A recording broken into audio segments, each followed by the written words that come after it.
મારા પતિ થોડા દિવસો માટે બહાર ગયા હતા, તેથી હું ઘરે એકલી હતી. મને ઘરમાં એકલા રહેવાથી બહુ ડર લાગતો હતો.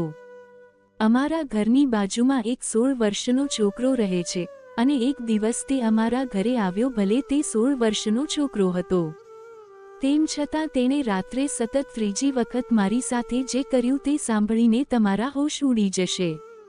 હેલો મિત્રો, મારું નામ રાજલ છે અને હું પરણિત છું. જ્યારે પણ હું આંગણું સાફ કરવા જાતી કે દૂધ લેવા જાતી, ત્યારે મારો 16 વર્ષનો પાડોશી તેની બારીમાંથી મને જોતો જ રહેતો. એ થોડા દિવસો પહેલા અહીં તેની માં સાથે રહેવા આવ્યો. તે દિવસે પહેલી વખત હું મારા પાડોશીને પહેલી વખત જોઈ. જ્યારે પાડોશીને તેના ઘરને તાળું મારીને બહાર આવી, ત્યારે મેં તેને રોકી, કારણ કે મને તેની સાથે વાત કરવામાં ખૂબ જ રસ હતો. મારા પતિએ મને ઘરની બહાર જવા દીધી નહોતી. તે દિવસે હું મારા નવા પાડોશીને મળી તે પહેલાં તેણે નમસ્કાર કર્યા અને પછી મારું નામ કહ્યું. મેં કહ્યું, નમસ્તે, એવું લાગે છે કે તમે અહીં નવા રહેવા આવ્યા છો. એટલું બોલતા જ મને સામેથી હામાં જવાબ આપ્યો. પણ પછી મેં તેને તેનું નામ પૂછ્યું અને તે મહિલાએ તેનું નામ સુનીતા હોવાનું જણાવ્યું. પછી મેં તે છોકરા સાથે વાત કરવા માટે મારો હાથ આગળ કર્યો, પણ તે હાથ લંબાવવા તૈયાર નહોતો. કદાચ તેની માં નજીકમાં હતી, તેથી તેણે આવું કર્યું. તેની માતાએ તેને કહ્યું કે સુનીલ આંટીને હેલો કહો. તો તેણે હાથ આગળ કરીને તેનું નામ કહ્યું. તેનું નામ સુનીલ જણાવ્યું. હું તેની સાથે આગળ તેની વાત કરવાની હતી, ત્યારે સુનીતાજીએ કહ્યું કે તે પછી સમય કાઢીને વાત કરશે. અત્યારે મને બહાર જવામાં મોડું થઈ ગયું છે. પછી મેં તેને અલવિદા કહ્યું અને પછી હું મારા ઘરે આવી ગઈ. બીજા દિવસે મેં નાસ્તા માટે પૌવા તૈયાર કર્યા હતા. આજે મેં જાણી જોઈને વધુ પૌવા બનાવ્યા. જ્યારે મારા પતિ ઓફિસે જવા નીકળ્યા, ત્યારે હું પૌવાનું ટિફિન ભરીને સુનાતીજીના ઘરે ગઈ અને વાતચીત કરવી પસંદ હતી. અને કોલોની બાકીની મહિલાઓ નોકરી કરતી હતી, તે ઓફિસ જતી અને સાંજે જ પરત આવતી, તેથી તેમની સાથે વાત કરવી અશક્ય નહોતી. હું આખો દિવસ ઘરમાં કંટાળી જતી. પણ હવે મારી પાસે નવા પાડોશન હતા. તેના હાથમાં પૌવાનું ટિફિન લઈને મેં સુનાતીજીના ઘરની ઘંટડી વગાડી અને જોઈને તે કાંઈ વિચારી રહી હતી. પછી મેં કહ્યું, હાય, ગુડ મોર્નિંગ સુનીતાજી, હું તમારા માટે નાસ્તો લાવી છું. પછી સુનીતાજીએ મને તેના ઘરે બોલાવી. તેમના ઘરમાં પ્રવેશતા જ મેં તેને પૂછ્યું કે સુનીલ ક્યાં છે. પછી મેં કહ્યું કે મેં તમારા માટે મારા પોતાના હાથે પૌવા બનાવ્યા છે. એકવાર તમે મારા હાથે બનાવેલા પૌવા ખાવ તો તમને તે ચોક્કસ ગમશે, અને તે ખાસ કરીને સુનીલને ખવડાવજો. બાળકોને આવી ચટાકેદાર ખાણીપીણીની વસ્તુઓ ખૂબ જ ગમે છે. મેં સુનીલને બોલાવવાનું શરૂ કર્યું, પરંતુ મારા બોલાવવા પર તે તેના રૂમમાંથી બહાર આવ્યો. પછી મુનિતાજીએ તેને બોલાવ્યો અને તે તેના રૂમમાંથી બહાર આવ્યો.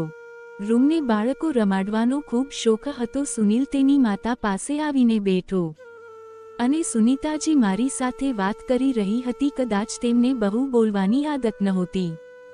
વાત કરવા માટે કોઈ વિષયની જરૂર હતી, એટલે મેં સુનીતાને પૂછ્યું કે શું તમને દીકરો છે? તમે ઘણા યુવાન દેખાવ છો અને તમારો એક 16 વર્ષનો પુત્ર પણ છે. મારો પ્રશ્ન સાંભળીને સુનીતાજીએ સહેજ સ્મિત આપ્યું. પછી તેણે કહેવાનું શરૂ કર્યું કે ભલે હું ગમે તેટલી નાની હોઉં, પણ હું એક માં છું. સુનીતા દેખાવે શ્યામ રંગના હતા, પરંતુ એમની જીવનશૈલી ખૂબ જ ઉચ્ચ વર્ગની હતી. વાત કરતી વખતે મેં સુનીલને પૂછ્યું, સુનીલ, હું છેલ્લા અઠવાડિયાથી જોઈ રહી છું. તું રોજ તારી બારીમાંથી મને કેમ જુએ છે?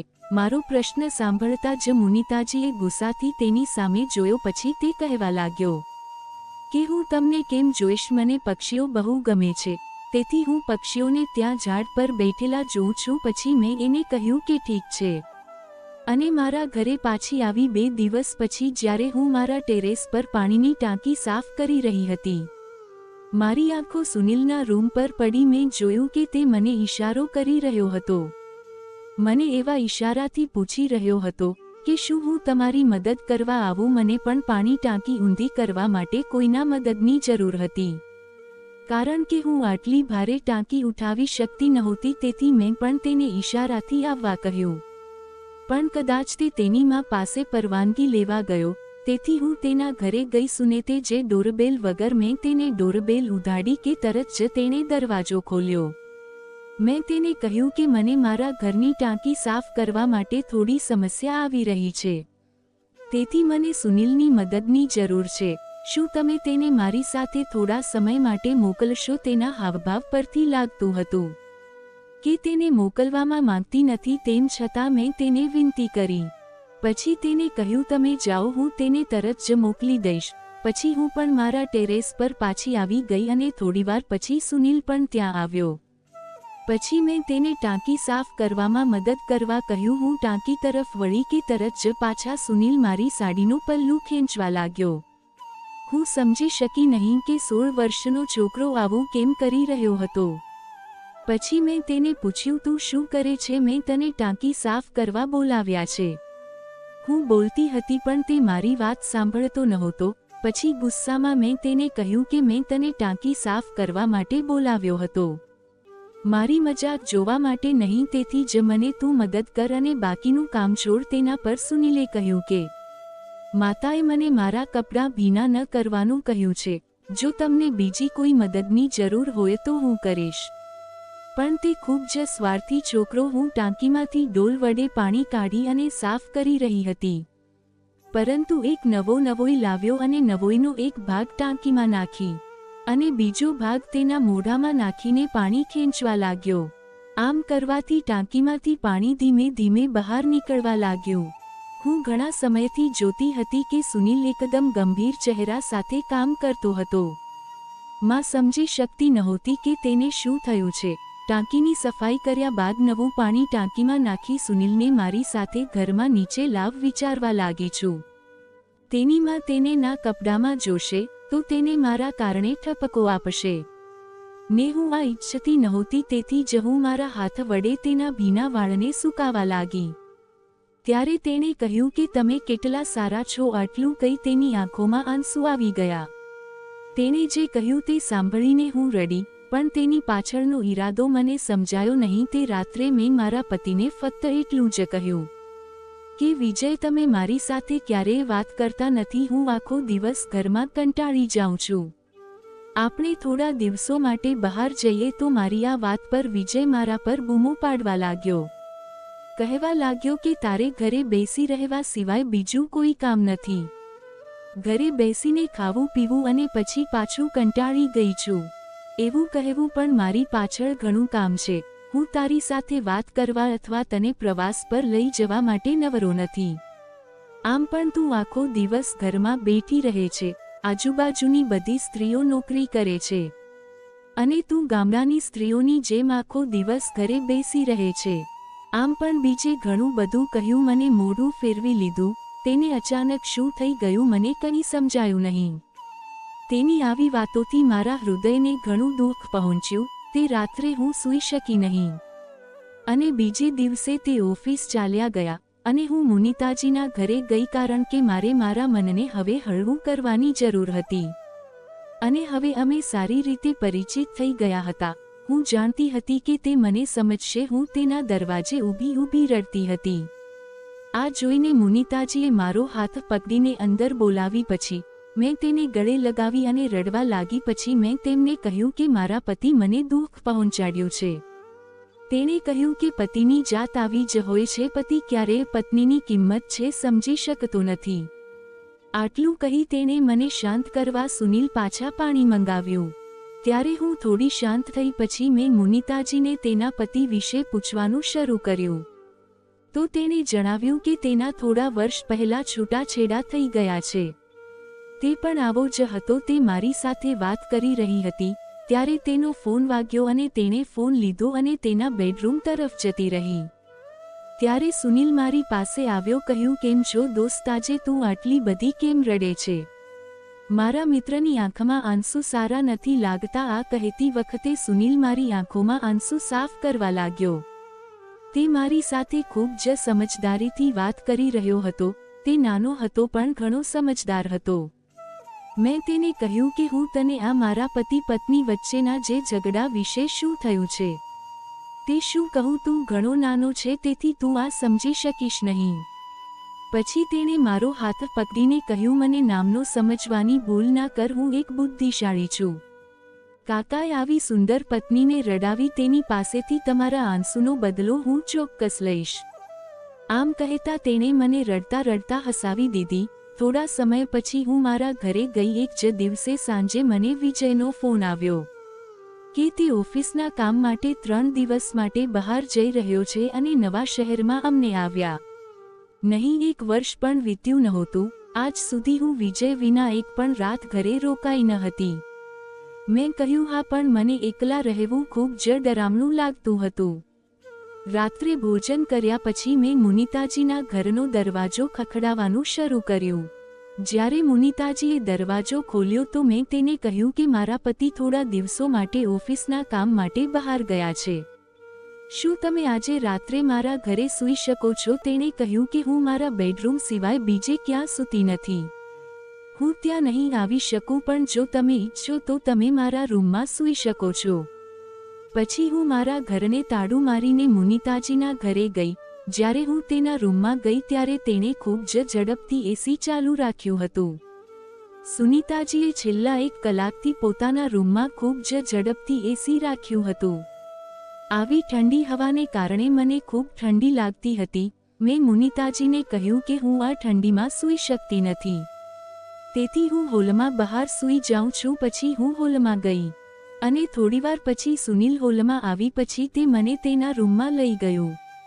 મને લાગ્યું કે તેને મને કંઈક કહેવું છે. મેં તેને પૂછ્યું કે તમે મને અહીંયા કેમ લાવ્યા છો? જેના પર સુનિલે કહ્યું કે તમને અહીંયા સૂવા માટે લાવ્યો છું. મારા મિત્રને કોઈ પણ પ્રકારની સમસ્યાનો સામનો ન થવો જોઈએ. આટલું કહીને સુનિલ મને તેના રૂમમાં સૂવા વિનંતી કરી રહ્યો હતો. પછી હું તેના રૂમમાં સૂઈ ગઈ. પણ થોડા સમય પછી મને તેનું વર્તન બિલકુલ પસંદ ન આવ્યું. ત્યારે અચાનક સુનીતાજીના રૂમમાં આવ્યા. જેને હું 18 વર્ષનો છોકરો માનતી હતી તેનું રાક્ષસી સ્વરૂપ મારી સામે પ્રગટ થયું હતું. પછી તેને થપ્પડ મારી અને ઠપકો આપ્યો. તે મને તેની સાથે તેના રૂમમાં લઈ ગઈ. 2 દિવસથી મેં નિશ્ચિંતપણે નક્કી કરી લીધું હતું કે 18 વર્ષના છોકરાએ મારી સાથે જે કંઈક પ્રયાસ કર્યો હતો તેના કારણે હું સુનીતાજીના ઘરે નહીં જાઉં. જો સુનિલ ગઈકાલે મારી સાથે કંઈ કર્યું હોત તો હું મારા પતિને પણ આ કહી શકતી નહોતી, કારણ કે જો હું તેને કંઈ કહીશ તો તે મને દોષી ઠરાવશે. તે મને હંમેશા કહેતા કે મારે કોઈની સાથે વધારે વાત કરવાની જરૂર નથી, પણ મેં ક્યારેય તેની વાત સાંભળી જ નહીં. એ જ સાંજે હું ધાબા પર કપડાં સુકાવા ગઈ તો ભૂલથી મારી નજર સુનિલના રૂમ પર પડી. તે તેના કાન પકડીને સામેથી મારી પાસે માફી માંગી રહ્યો હતો. તે ઈશારો કરી રહ્યો હતો કે મહેરબાની કરીને આજે અહીં આવો. મેં ઘણીવાર તેને અવગણવાનો પ્રયાસ કર્યો, પણ ફરી એકવાર મારી નજર તેની છત પર પડી. મેં જોયું કે તેની આંખોમાં આંસુ હતા, પણ હું સમજી શકી નહીં કે તે શા માટે રડે છે. મારા મનમાં અનેક પ્રકારના સવાલો ઉઠવા લાગ્યા. સુનિલ મને કંઈક કહેવા માંગતો હતો, પણ હવે તેની માતાને તેની ભૂલ બતાવવી જરૂરી હતી, જેથી તે તેને સમયસર બોર્ડિંગ સ્કૂલમાં મોકલીને તેના ખરાબ વર્તનને સુધારી શકે. તે રાત્રે મેં ફરીથી હિંમત ભેગી કરી અને સુનીતાજીના ઘરે ગઈ. ત્યારે મેં તેને કહ્યું કે મેં એકલા રહેવાની ઘણી કોશિશ કરી, પરંતુ રાત્રે એકલા રહેવું મારા માટે ઘણું મુશ્કેલ છે. હું સુનીતાજી સાથે તેના રૂમમાં વાત કરી રહી હતી. અમને મળ્યાને 20 દિવસ થયા હતા અને આજે સુનીતાજીએ મારા પતિ વિશે પૂછ્યું હતું. તેણે મને પૂછ્યું કે મારા પતિ શું કામ કરે છે, તો મેં તેને કહ્યું કે મારા પતિ ઓફિસર છે. હું બહુ ભણેલી ન હતી, તેથી મને મોટા અધિકારીઓની જગ્યાઓના નામનો ઉલ્લેખ આવડતો નહોતો. અમને વાત કરી અને ઘણો સમય થઈ ગયો. પછી સુનીતાજીએ તેના રૂમમાં બાથરૂમમાં ગયા અને હું પાણી પીવા કિચનમાં ગઈ ત્યારે સુનિલ અંદર આવ્યું. તેણે એક હાથે મારું મોં બંધ કર્યું અને બીજા હાથથી કિચનનો દરવાજો બંધ કરી દીધો. તેનું આવર્તન જોઈને હું ખૂબ ડરી ગઈ, પણ થોડા સમય પછી સુનિલે મને છોડી દીધી, કારણ કે તેની માતા સુનીતાજી દરવાજો ખખડાવી રહી હતી. એટલા માટે તેણે ડરીને દરવાજો ખોલ્યો. દરવાજો ખોલતાની સાથે જ સુનીતાજીએ મને કિચનમાં બહાર ખરાબ હાલતમાં જોઈ. તેણે મારો હાથ પકડીને ત્યાંથી બહાર કાઢી. જ્યારે તે મને બહાર લઈ ગઈ ત્યારે સુનિલ તેની સામે માથું નમાવીને ઊભો હતો. પછી સુનીતા જોઈએ સુનિલને થપ્પડ મારવા જઈ જતી હતી જ્યારે મેં તેનો હાથ મરડી નાખ્યો અને તેના હાથ પકડીને તેના કાન પર 2 વાર થપ્પડ મારી હતી. મારી હિંમત જોઈ સુનિલે પણ થોડી હિંમત બતાવી. થોડા સમય પહેલા સુનિલ કિચનમાં રડતો હતો. તેણે જે કહ્યું તે સાંભળીને મારા પગ નીચેથી જમીન સરકી ગઈ. સુનિલે મને કહ્યું કે સુનીતાજીએ તેને ઘરમાં કેદ કરી રાખ્યો છે. પછી મેં સુનીતાજીને કહ્યું તું કોણ છે અને આ સુનિલ તારો કોણ છે? તમે તેની સાથે શું કરી રહ્યા છો? ત્યારે જ પોલીસ દરવાજા પર આવી. તેને મેં જ બોલાવી હતી. જ્યારે હું કિચનમાં હતી ત્યારે મેં જ પોલીસને બોલાવી હતી. મારા પતિ પોલીસ અધિકારી હતા પણ મેં સુનીતાને ઓફિસર કહ્યું હતું. મને ખબર નથી કેમ મને તેને કહેવાનું મન ન થયું કે મારા પતિ પોલીસ અધિકારી છે. મારા પતિ થોડા દિવસથી સાદો ડ્રેસ પહેરીને ઓફિસ જતા હતા. તેથી જ્યારે સુનીતાએ તેને જોયા ત્યારે તેણે પણ તેને સમજાવ્યું નહીં કે તે પોલીસમાં છે. મારા પતિ અને તે ક્યારેય મોયા ન હતા. સત્ય એ હતું કે સુનીતાએ સુનિલનું અપહરણ કર્યું હતું. સુનિલના પિતા વ્યાપારી હતા અને સુનીતા અને તેમના ઘરમાં નોકરાણી તરીકે કામ કરતી હતી. સુનિલ અને તેનો આખો પરિવાર વિદેશ જતો હતો. તેના એક દિવસ પહેલા સુનીતાએ સુનિલનું અપહરણ કરી તેના વેપારી પિતા પાસેથી 1 કરોડની માંગણી કરી હતી. જ્યાં સુધી તેને રકમ ન મળી તે સુનિલને હેરાન કરતી રહી. પોલીસ તેને ત્યાંથી લઈ ગઈ.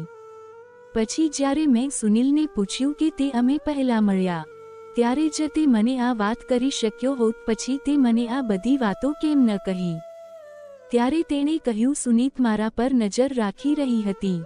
તેણે મારા રૂમમાં કેમેરો પણ લગાવ્યો હતો. આટલું જ નહીં, હું કોની સાથે શું વાત કરું છું તે જાણવા તે હંમેશા પોતાના મોબાઈલમાં રેકોર્ડિંગ ચાલુ કરી અને મારા કિસ્સામાં રાખતી અને તેણે ઘણી વખત મારી હત્યા કરવાનો પ્રયાસ પણ કર્યો. તેથી જ હું હંમેશા તેનાથી ડરતો રહી. જ્યારે મેં તમને જોયા ત્યારે મને આશાનું કિરણ દેખાયું. મને લાગ્યું કે તમે મને મદદ કરી શકશો અને આજે તમારા કારણે મારો જીવ બચી ગયો. મારી સાડીના પલ્લુને ખેંચવાથી લઈને મને તેના રૂમમાં લઈ જવાનું કારણ હવે મને સમજાયું કે શા માટે તેણે મને આ બધું કહ્યું. પણ સુનીતાની કડક નજરને કારણે તે મને કશું જ કહેતો નહોતો.